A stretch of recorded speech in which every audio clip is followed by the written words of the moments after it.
अस्सलाम वालेकुम वरहमतुल्लाहि वबरकातुह। आप लोगों के बहुत सारे कमेंट्स देखे, जिसमें से कुछ बहन और भाइयों के कमेंट थे कि मुफ्ती साहब हम फ्राइडे कमेंट बॉक्स के इंतज़ार में बैठे हुए हैं।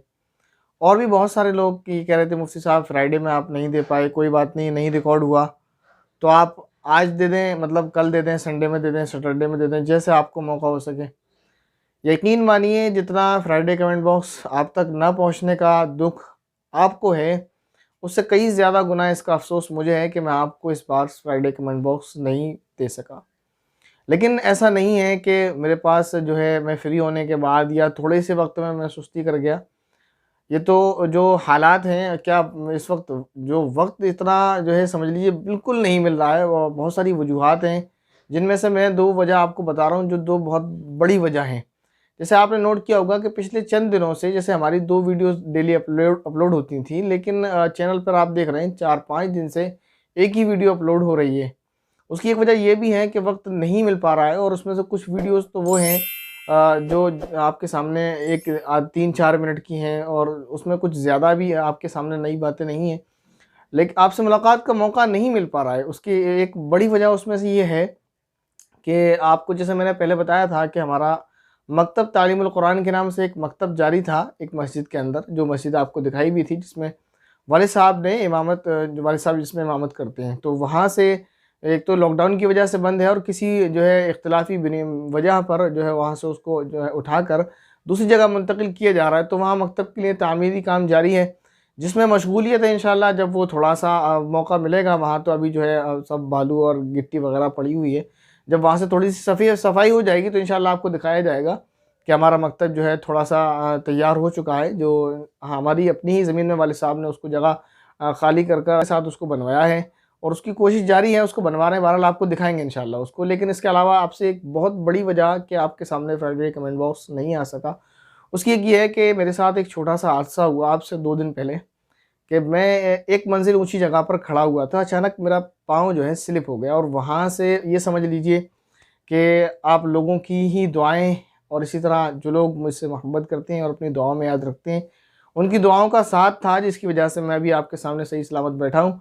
वरना हो सकता है कि आप में से किसी को मुझसे मिलने के लिए हॉस्पिटल आना पड़ता, या मेरी वीडियोस जो है 15-20 दिन के लिए बंद हो जाती।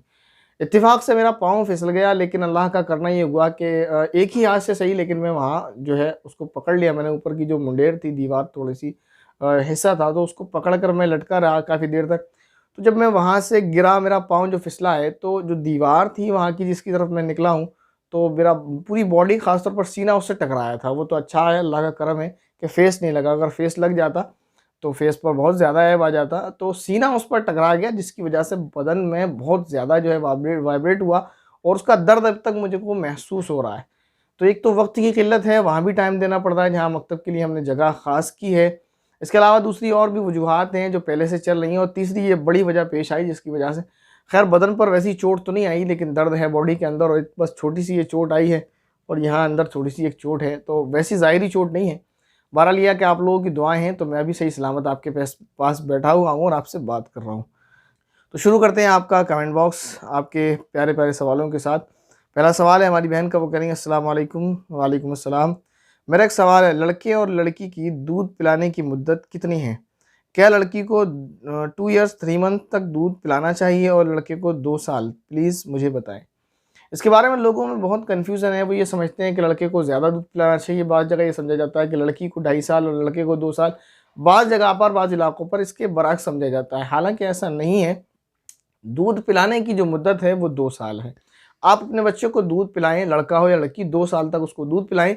2 साल के बाद आप उसका दूध छुड़ाने की कोशिश करें और दूध छुड़ा दें। लेकिन अगर ऐसा होता है कि वो बच्चा जो है माँ के दूध के अलावा कुछ और खाता-पीता नहीं है, जिसकी वजह से वो उसकी जान को खतरा लायक हो सकता है, तो 2 साल के बाद भी आप उसको दूध पिला सकते हैं, इसकी गुंजाइश है। तो इस तरह से 2.5 साल तक का टाइम आपके पास है कि आपको अपने बच्चे से हर हाल में 2.5 साल के अंदर-अंदर दूध छुड़ा देना है। तो मुद्दत रज़ाअत यानी दूध पिलाने की जो टाइमिंग है, वैसे तो 2 साल है कि 2 साल में आप उसको छुड़ा दें। लेकिन अगर किसी ने 2.5 साल तक दूध पिला दिया, तो इसमें कोई गुनाह की बात नहीं है। इसके बाद सवाल है हमारी इन्हीं बहन का, वो कह रही हैं, फ़ज्र, असर और मगरिब में तहिय्यतुल वुज़ू पढ़ना कैसा है? तो जानना चाहिए कि इस टॉपिक पर मेरी शायद एक वीडियो अपलोड भी है, जिसमें हमने बताया था कि किन-किन वक़्त में, शायद नहीं बल्कि यकीनी तौर पर अपलोड है, कि किन किन वक्त में नफिल नमाज पढ़ना मकरूह है। बहरहाल उसमें आप देखेंगे, उसमें थोड़ी सी डिटेल और आपको मिल जाएगी।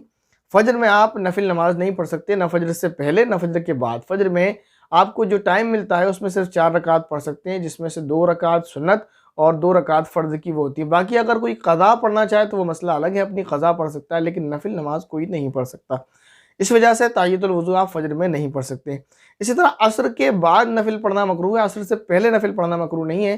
तो अगर कोई अज़ान के बाद असर की नमाज़ पढ़ने से पहले तहियतुल वुज़ू पढ़ना चाहे, और इसी तरह कोई अगर मस्जिद में गया हुआ है तो वो तहियतुल मस्जिद अगर पढ़ना चाहे तो पढ़ सकता है।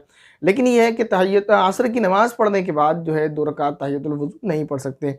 इसी तरह मगरिब में, तो मगरिब से पहले आप तहियतुल वुज़ू नहीं पढ़ सकते, इसलिए कि मगरिब जो वक्त शुरू होता है गुरूब आफ्ताब के वक्त, उसके बाद हमारे यहाँ यानी अहनाफ के यहाँ, हनफी जो है इमाम अबू हनीफा रहमतुल्लाह अलैह के मुताबिक, इमाम अबू हनीफा रहमतुल्लाह अलैह का जो मसलक है उसके मुताबिक मसला ये है कि आप मगरिब की अज़ान होने के बाद, मगरिब का वक्त होने के बाद फ़ौरन मगरिब की फ़र्द नमाज़ पढ़ेंगे, इससे पहले कोई नफिल नमाज आप नहीं पढ़ सकते।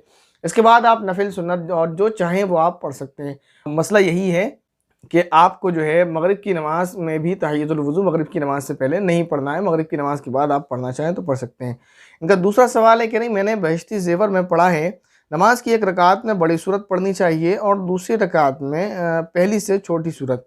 अगर हम अलम तरह की सूरत से नमाज़ पढ़ना शुरू करें तो सूरह कौसर और सूरह इखलास जो छोटी सूरतें हैं उनके बाद बड़ी सूरतें आ जाती हैं, जैसे सूरह फलक और सूरह नास।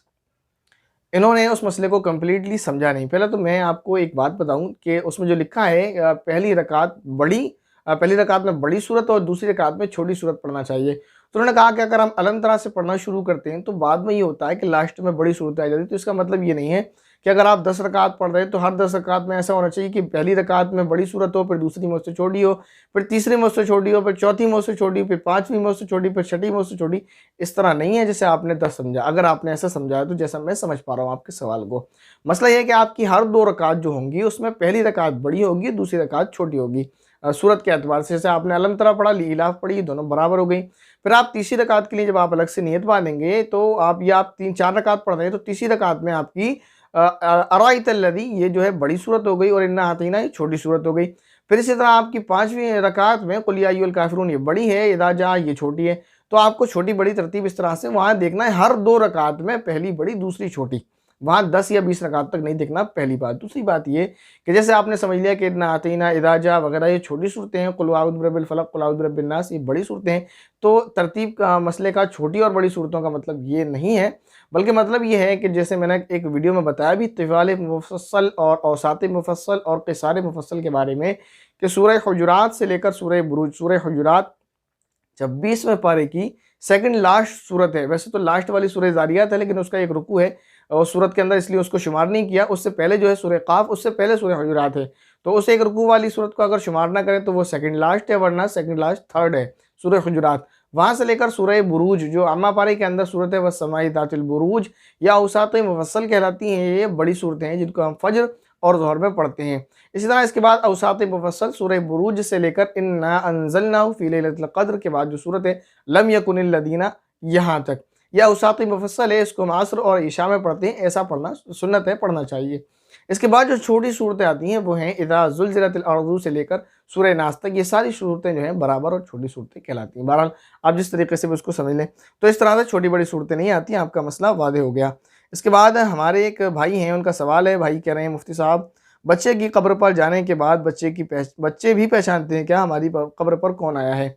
एक रिवायत मैंने बताई थी, जो एक वीडियो हमने बनाया था मौत के नाम से उसका, अब तो मैं टॉपिक भी उसका भूल गया, पता नहीं क्या जो है हेडिंग डाली थी हमारे एडमिन साहब ने।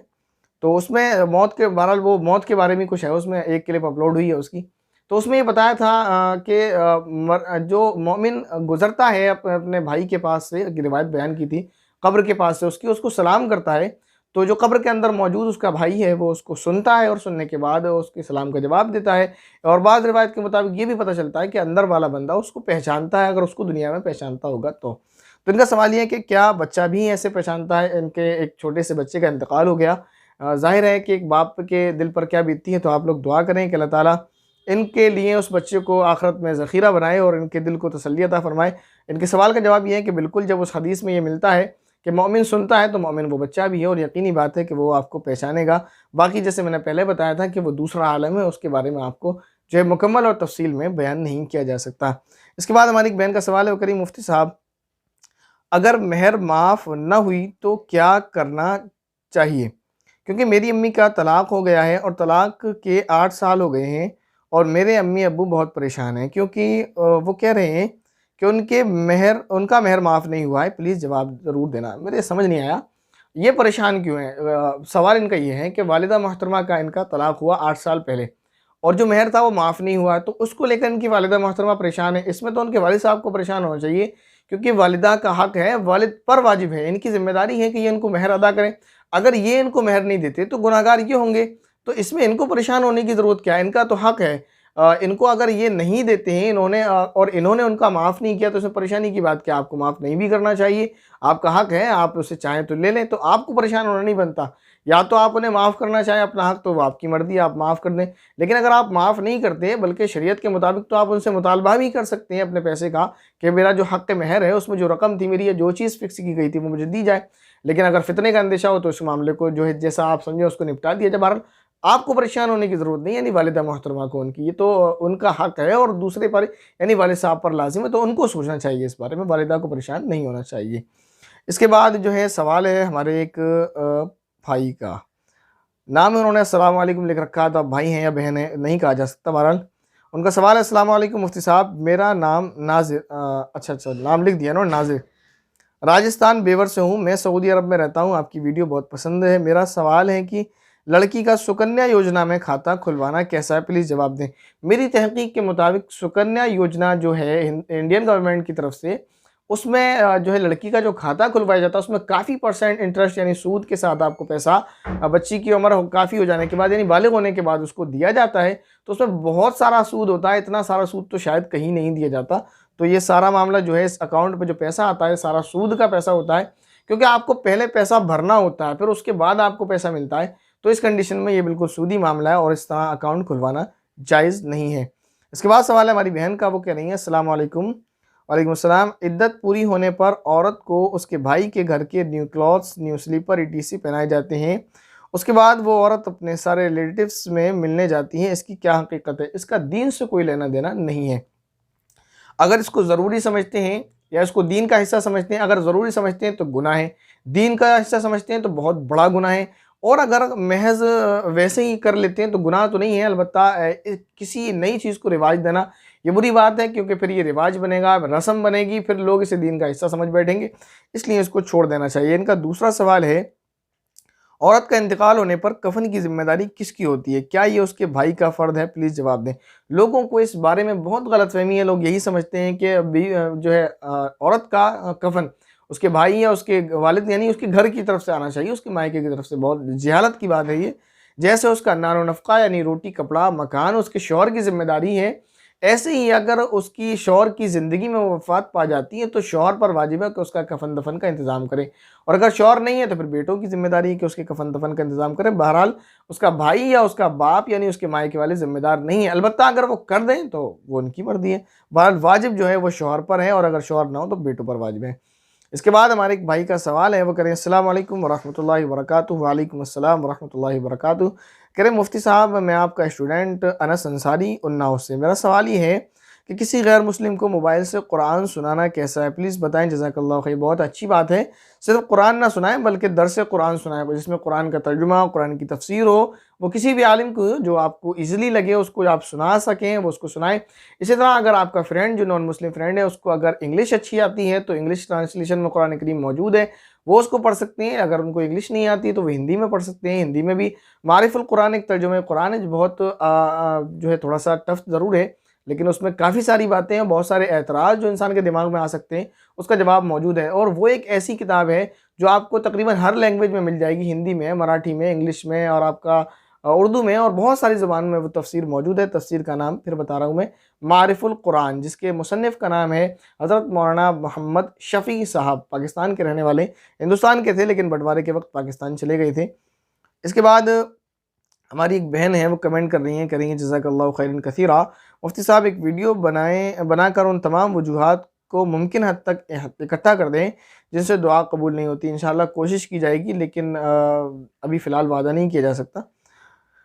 हमारी एक बहन है, उन्होंने कमेंट किया दरस कुरान पर, जिसमें हमने बताया था, जिसमें हेडिंग ये डाली गई थी कि बहुत सारे लोग हैं, 99% लोग अनजाने में ऐसे हराम खा लेते हैं। उसमें एक पीनट वाले की मिसाल दी थी, तो उस पर उनका कमेंट है कि पॉइंट, यानी आपकी बात तो दुरुस्त है कि लोग ऐसे खा लेते हैं, लेकिन पीनट्स वाले का किसी को 2-4 पीनट्स खाता देखने के बावजूद खामोशी इख्तियार करना, क्या उसकी रजामंदी की दलील नहीं? जी नहीं, हर जगह रजामंदी की दलील खामोशी नहीं होती।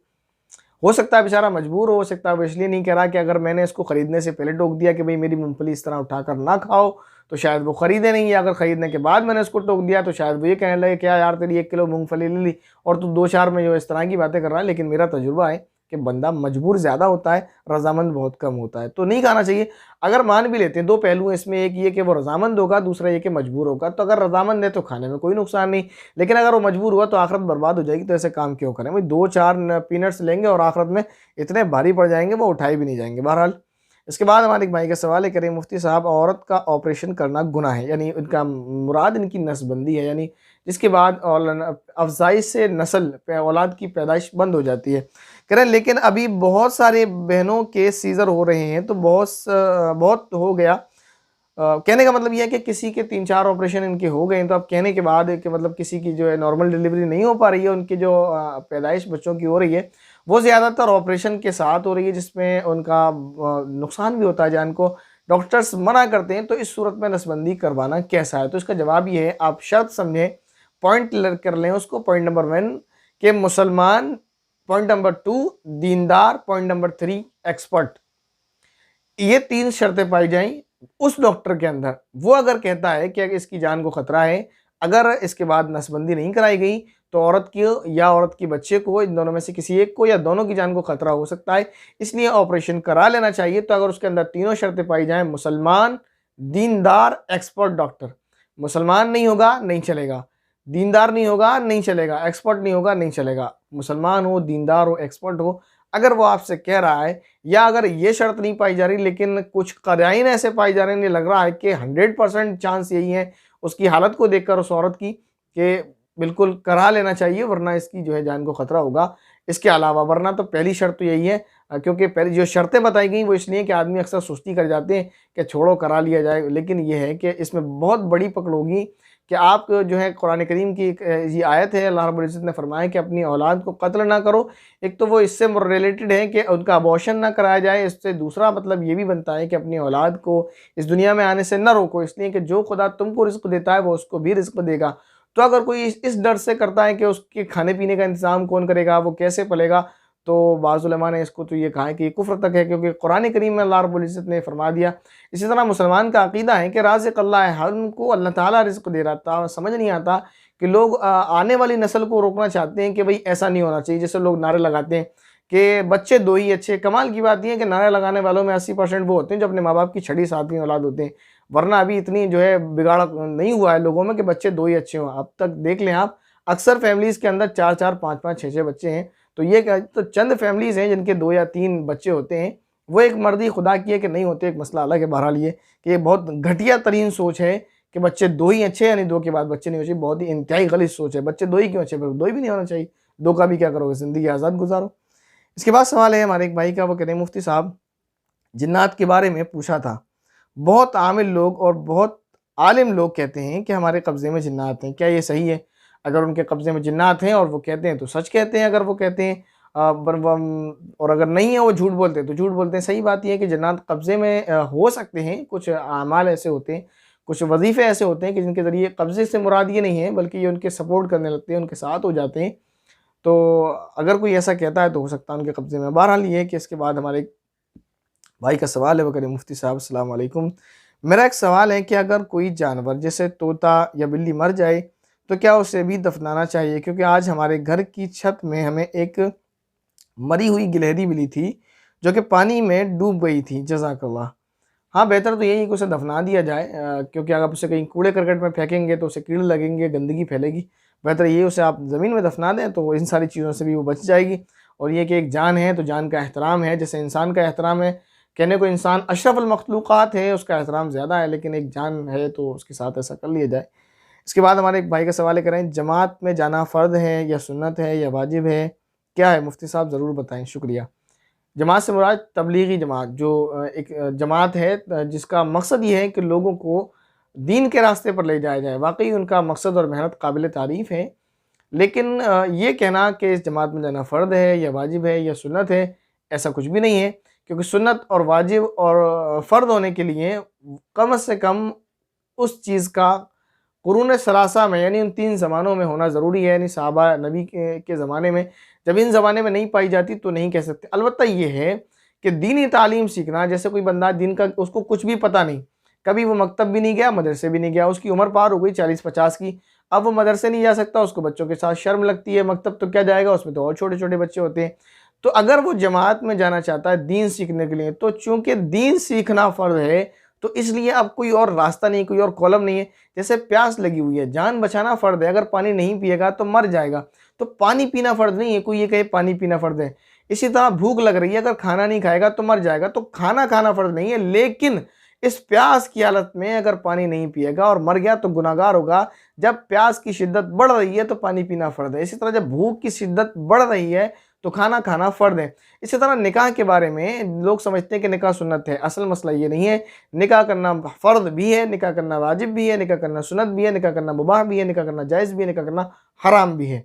ये अलग-अलग करीने हैं कि किस वजह से निकाह फ़र्ज़ हो जाता है, कब निकाह वाजिब है, कब निकाह सुन्नत है और कब निकाह हराम हो जाता है। तो इसी तरह जमात में जाना फ़र्ज़ नहीं है।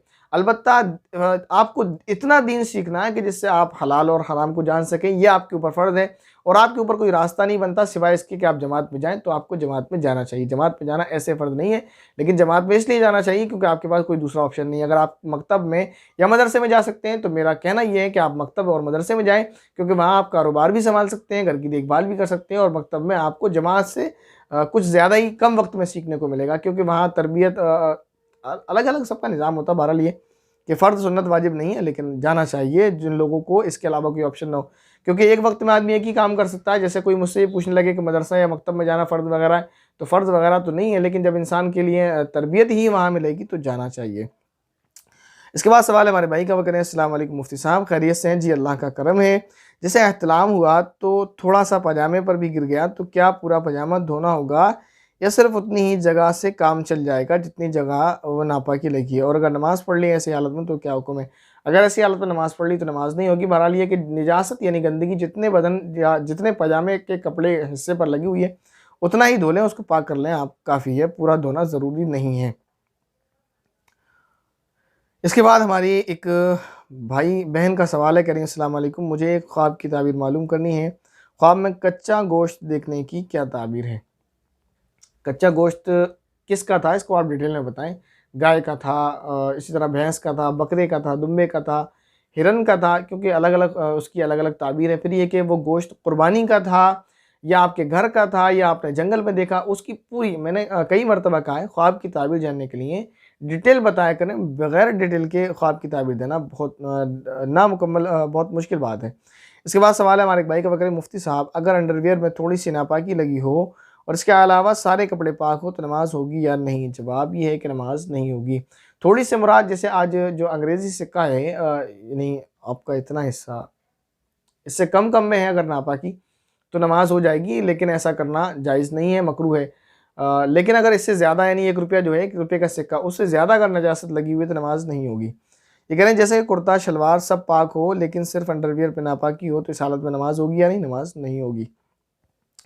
इसके बाद सवाल है हमारे एक भाई का, वो कह रहे हैं अस्सलाम वालेकुम मुफ्ती साहब, मेरा सवाल ये है कि एक मेरी पिछली ज़िंदगी की नमाज जो छूटी हैं उनको कैसे पढ़ी जाए, उनकी क़ज़ा कैसे करें? तो मान लें आपकी 1 महीने की नमाज, 10 महीने की नमाज, 1 साल की नमाज, सपोज़ कर लें आपकी 2 साल की नमाज छूटी हुई है, तो आपकी 365 प्लस 365 दिन की जो नमाज बाकी है उसको आप एक कॉपी में नोट करें। कॉपी में एक कॉपी ले लें आप, उसमें जनवरी फरवरी आप वो डेज़ लिखें और इसी तरह 5 वक्त की उसमें नमाज लिखें, और उसके बाद फिर एक एक नमाज आप पढ़ते जाएं और उस नमाज को काटते जाएं। उसकी नियत ये करेंगे आप, जैसे थोड़ा मैं कम ले लेता हूँ आपको समझाने के लिए, जैसे आपके ज़िम्मे सिर्फ 10 दिन की नमाज क़ज़ा है, तो जिसमें 5 10 आपकी ज़ोहर हो गई, 10 आपकी असर हो गई, 10 फजर हो गई, 10 मगरिब, 10 इशा हो गई। तो आपको एक वक्त निकाल कर नियत इस तरह करना है कि जैसे आप, अगर आपको डेट और दिन याद है तो डेट और दिन फिक्स कर लें, लेकिन ज़्यादा दिनों की नमाज जब क़ज़ा होती है तो मुश्किल हो जाता है। तो उसके लिए ईज़िली ये कि आप ये नियत करें कि अल्लाह मैं अपने ज़िम्मे सबसे पहली जो फ़ज्र की नमाज़ क़ज़ा है उसको पढ़ रहा हूँ। तो अब यहाँ पर 10 नमाज़ें फ़ज्र की क़ज़ा हैं। अब आपने पहली वाली नियत करके एक पढ़ ली, अब आपके ज़िम्मे 9 रह गई। तो आपको फिर दूसरी मर्तबा में भी यही नियत करना है कि जो सबसे पहले मेरी ज़िम्मे नमाज़ कर दे, क्योंकि सबसे पहले वाली अब वो हो गई ना, एक अदा हो गई, तो अब 9 बची, तो 9 में जो सबसे पहली है वो होगी। इसी तरह ज़ोहर, असर, मगरिब, इशा और इस तरह अपनी सारी नमाज़ें इस तरह नियत करेंगे, सबसे पहली फ़ज्र, सबसे पहली ज़ोहर, सबसे पहली असर और सबसे पहली मगरिब, सबसे पहली इशा। इसी तरह हर रोज़ हर वक्त यही नियत करते जाएंगे, क्योंकि जो अदा होती जाएंगी वो तो निकलती जाएंगी आपके खाते में से, और जो बचती जाएंगी वो सबसे पहली होती चली जाएंगी। इसी तरह आप दूसरा तरीका ये है कि सबसे लास्ट, सबसे लास्ट, सबसे लास्ट इस तरह से पढ़ लें, तो लास्ट की तरफ से अदा होती चली जाएंगी। और उसको याद रखने के लिए आप कॉपी बना लें, डेट बना लें, बाय कैलेंडर की तरह उसको एक एक नमाज को काटते रहें। दूसरा सवाल है, किसी गैर मुस्लिम को मोबाइल से कुरान सुनाना कैसा है? पीछे इसका जवाब आ गया। जैकेट की चैन खोलकर नमाज पढ़ना कैसा है? कुछ लोग कहते हैं कि चैन बंद करके नमाज पढ़ना चाहिए। Please reply. जज़ाकल्लाह। जैकेट की नमाज चैन अगर खुली हुई है, फुल भी खुली हुई है, तो नमाज हो जाती है, नमाज में कोई ख़राबी नहीं आती है। लेकिन कुछ लोगों का ये कहना है कि जैकेट की चैन लगाकर नमाज पढ़ना चाहिए, तो ये क्योंकि इसलिए कहा होगा, कभी कभी जो है जैकेट जो है कपड़ों में अड़ती है और इसी तरह खुशू खुजू में खलल पैदा कर देती है। और नामुनासिब भी आदमी लगता है कि सजदा रुकू करते में तो जैकेट लटक रही है, कभी जो है बीच में दब रही है, रुकू सजदे में दिक्कत अगर हो रही है तो उसको बंद कर लें। लेकिन अगर कोई दिक्कत नहीं है चैन खोलकर नमाज पढ़ने, तो पढ़ सकते हैं। सवाल शायद रह गए होंगे, लेकिन कितने रह गए हैं? बहरहाल थकन बहुत ज़्यादा हो गई है, बस एक आखिरी सवाल आपका लिया जाएगा, और बाकी जिनके सवाल रह गए हैं वो इंशाल्लाह कमेंट कर दें, रीकमेंट करें, दोबारा कमेंट कर दें, इंशाल्लाह उनको नेक्स्ट फ्राइडे में बता दिया जाएगा। कोशिश पूरी की जाएगी अगर वक्त ने साथ दिया तो। आखिरी सवाल है इस क्लिप का, हमारी बहन का करेंगे, अस्सलाम वालेकुम भाईजान, कितना फ़िक्र करते हैं आप हम लोगों की, क्योंकि बहुत ज़रूरी मसला हल कर दिया मेरा सवाल। वो जो सर्दी की शुरुआत में जो एक वीडियो बनाया हमने कि ठंड ज़्यादा थी, तो एक वीडियो याद आ गई कि बच्चे का दूध जो वोमिट करता है वो कब पाक कब नापाक होता है। तो इसके लिए उन्होंने जो है शुक्रिया अदा किया हमारा। इसके बाद इन्होंने सवाल ये किया, जो बच्चे सिर्फ दूध पीते हैं उस बच्चे का पेशाब पाक नापाक नहीं होता, जैसे जो बच्चे छोटे हैं, क्या ये सही है? लोगों में मशहूर है, ये काफ़ी ज़्यादा मशहूर है कि जो बच्चे सिर्फ दूध पीते हैं उनका पेशाब नापाक नहीं होता। ये बात बिल्कुल दुरुस्त नहीं है। इंसान हो या जानवर हो, कुछ भी हो अलगर्द, हर एक का पेशाब नापाक होता है, किसी का भी पेशाब पाक नहीं होता।